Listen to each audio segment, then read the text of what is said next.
Hello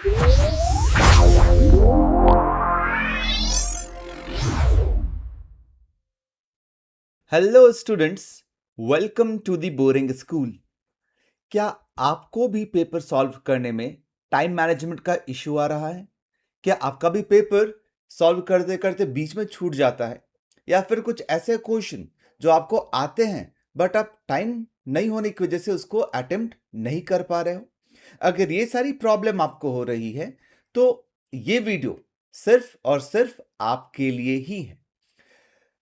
मैं Rishabh sir and I am teaching from past 11 years, और मैं अपने एक्सपीरियंस से ही बता सकता हूं कि ऐसा प्रॉब्लम आपको नहीं, बहुत सारे लोगों को होता है। और उसका एक ही सॉल्यूशन है कि आप टेस्ट पेपर को बहुत अच्छे तरीके से अटेम्प्ट करें। अब सवाल ये उठता है कि टेस्ट पेपर को अटेम्प्ट करना कैसे है।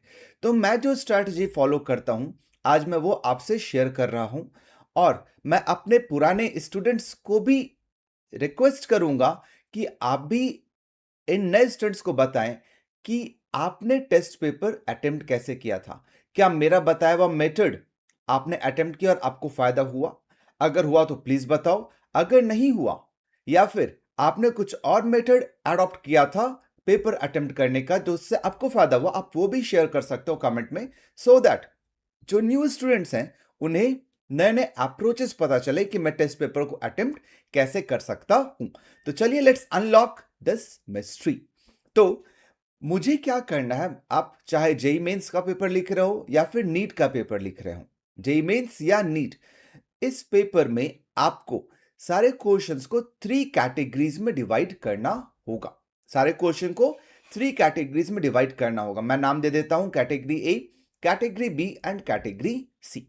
अब कैटेगरी ए वाले वो क्वेश्चंस होते हैं जो कि बहुत इजी हैं, मतलब आप उसको देखते ही सॉल्व कर लोगे, या फिर आपने वो क्वेश्चन पहले सॉल्व कर रखा है तो तुरंत आपका आंसर आ जाएगा with in a minute. Category 2 वाले वो क्वेश्चंस होते हैं, या कैटेगरी बी वाले वो क्वेश्चंस होते हैं जिनके बारे में आपको पता तो है कि कैसे सॉल्व करना है, बट हो सकता है उसमें आपको लग रहा हो कि कैलकुलेशन बहुत ज्यादा होगा, तो उस वो टाइम टेकिंग हो जाएगा। तो ऐसे क्वेश्चन को आप कैटेगरी बी में रखते हैं। कैटेगरी बी मतलब आपको आता है, आप कर सकते हैं, बट उसमें थोड़ा सा सोचना पड़ेगा या फिर थोड़ा टाइम ज्यादा देना पड़ेगा। और कैटेगरी सी वाले वो क्वेश्चन होते हैं जिनको आप नहीं जानते, जो आपको आता ही नहीं है, मतलब वैसे क्वेश्चन जिसको आपने देखा ही नहीं है, वो या फिर क्वेश्चन देखते हुए आपको कुछ भी स्ट्राइक नहीं हो रहा, दिमाग में कुछ भी दिमाग में नहीं चमक रहा, तो ऐसे क्वेश्चन को मैं कैटेगरी सी में रखता हूं। अब जब आप पेपर स्टार्ट करेंगे तो आप फर्स्ट क्वेश्चन को पढ़ेंगे। You can start with any subject, physics से स्टार्ट करो, केमिस्ट्री से करो, मैथ से करो, बायो से करो, किसी से भी करो। फर्स्ट क्वेश्चन रीड करो, और रीड करते ही सोचो कि ये क्वेश्चन कैटेगरी ए का है, कैटेगरी बी का है, या फिर कैटेगरी सी का है। अगर कैटेगरी ए का क्वेश्चन आ रहा है तो आपको उस समय ही उसको सॉल्व करना है और सॉल्व करके आंसर मार्क करना है। अगर मान लो वो कैटेगरी बी का क्वेश्चन है तो क्वेश्चन रीड करते ही आपको उसको मार्क करना है, आपको उसको मार्क करना है, और मार्क करके नेक्स्ट क्वेश्चन पे मूव करना है। आपको उस क्वेश्चन के बारे में सोचना नहीं है फिर। और अगर वो कैटेगरी सी का है तो उस क्वेश्चन को आप डायरेक्टली स्किप कर देंगे, उसके बारे में कुछ भी, उस क्वेश्चन पे कुछ भी नहीं करना है। तो चलिए, लेट्स अंडरस्टैंड कि अगर मान लो मेरे पास एक पेपर है, मैंने स्टार्ट किया क्वेश्चन नंबर 1 से। क्वेश्चन नंबर 1 कैटेगरी ए का है तो मैं उस क्वेश्चन को सॉल्व करूंगा और फिर क्वेश्चन 2 पे आऊंगा। क्वेश्चन 2 अगर अगेन कैटेगरी ए का है, मैं सॉल्व करूंगा, फिर क्वेश्चन 3 पे आऊंगा। क्वेश्चन 3 मान लो कैटेगरी बी का आ गया तो मैं उस क्वेश्चन को मार्क कर दूंगा और फिर नेक्स्ट क्वेश्चन पे मूव करूंगा बिना कुछ सोचे समझे। फिर मैं नेक्स्ट क्वेश्चन पे जाऊंगा, फिर उसको चेक करूंगा वो किस कैटेगरी का, मान लो कैटेगरी सी का आ गया तो मैं उस क्वेश्चन को छोड़ दूंगा, आगे बढ़ूंगा। देन नेक्स्ट क्वेश्चन पे आता हूं, मान लो वो कैटेगरी ए का है तो फिर से मैं उसको सॉल्व करूंगा और ऐसे आंसर मार्क करूंगा। तो इस तरीके से आप फर्स्ट सब्जेक्ट का कंप्लीट करेंगे first round, then second subject का सेम फर्स्ट राउंड कंप्लीट करेंगे, और थर्ड सब्जेक्ट का भी फर्स्ट राउंड कंप्लीट करेंगे। ऐसे करने से क्या होगा, जब आपका सारा सब्जेक्ट कंप्लीट हो जाएगा तो आपके कैटेगरी ए के सारे क्वेश्चंस कंप्लीट हो चुके होंगे। सेकेंड राउंड में जब आते हैं तो हम कैटेगरी बी के क्वेश्चन को सॉल्व करेंगे जिसको हमने मार्क कर रखा है। So same, first subject category B question, second subject category B question, third subject category B question.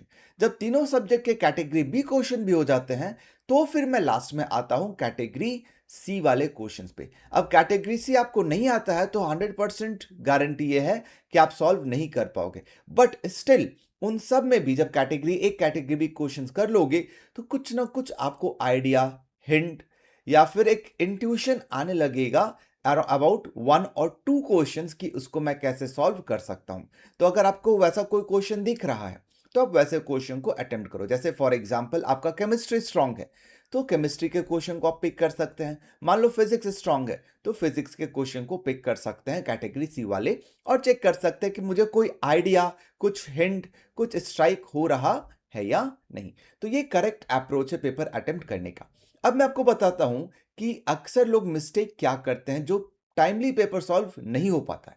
Mistake ये होता है कि हम कैटेगरी सी वाले क्वेश्चन को छोड़ते नहीं हैं या कैटेगरी बी वाले क्वेश्चन को छोड़ते नहीं है, उस टाइम पे उसको भी सॉल्व करने लगता है, जिस वजह से मेरा जितना टाइम जाना चाहिए एक क्वेश्चन में उससे ज्यादा टाइम उस पर्टिकुलर क्वेश्चन में चला जाता है। अब ज्यादा टाइम जाने से प्रॉब्लम ये होगा कि बाकी क्वेश्चंस के लिए मेरे पास कम टाइम बचेगा। अगर कम टाइम बचता है बाकी क्वेश्चंस के लिए तो फिर पैनिक में लोग आ जाते हैं, और पैनिक में आने की वजह से आते हुए क्वेश्चंस भी वो सॉल्व नहीं कर पाते। उनको दिमाग में स्ट्राइक ही नहीं होता है कि मैं इन क्वेश्चंस को कैसे सॉल्व करूं। आपको ऐसा फील होगा कि ये क्वेश्चन तो मैंने किया था, ये क्लास में कर रखा है, सर ने करा रखा है, या फिर घर में मैंने कर रखा है ऐसा क्वेश्चन, बट अभी मेरे से नहीं हो रहा है। मुझे ध्यान ही नहीं आ रहा कि क्या फॉर्मूला लगाना था, मुझे ध्यान ही नहीं आ रहा कि कैसे इसको अप्रोच करना था।